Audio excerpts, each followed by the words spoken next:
So we see lots of teenagers and young adults who unfortunately have experienced a lot of structural changes in their spine that can be traced way back to the postures they had when they were growing up as a kid and going through their teenagers years. Unfortunately, a byproduct of the techno world that we live in today is we're seeing huge changes in posture, especially that slumped over posture where the head's forward, the shoulders are rolled in.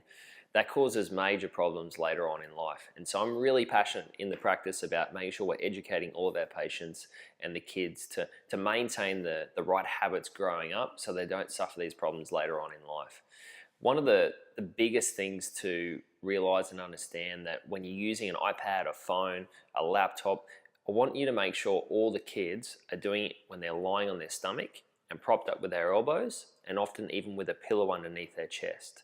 What that does is it maintains the healthy curve in their neck, and so they're not slumped over like this looking down. Unfortunately, when they slump down like this, the muscles in the shoulders and the chest, they'll tighten. They'll develop weak muscles in the neck flexors and also over stimulating the muscles up in the suboccipitals, and that'll start these postural changes. So all their reading on their iPad, even their books, on their computers, is to be done lying face down on their stomach or in a position where the laptop or the computers is looking at eye level. It'll just maintain that posture and stop all of that forward head carriage and internal rotation of the shoulders. Sleeping posture is a big thing for kids. You want to make sure that they try and develop these habits early. I encourage everyone and especially kids to get used to sleeping on their back. If they don't like it on their back, then definitely on their stomach. If they're a stomach sleeper, try and cut that out as much as you can, just because it causes a lot of rotation in the neck. I often advise patients to put a pillow in between your legs. It'll just stop that rotation at night and keep you on your side.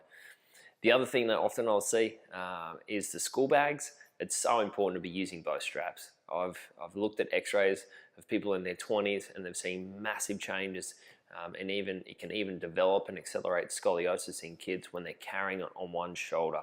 You get all the muscles that develop in one way, and it can take a lot of retraining and a lot of work to get that back to normal. So I hope this helps. The kids are our future. We want to look after them. We want to make sure their posture is as best as possible to make sure we prevent these future problems.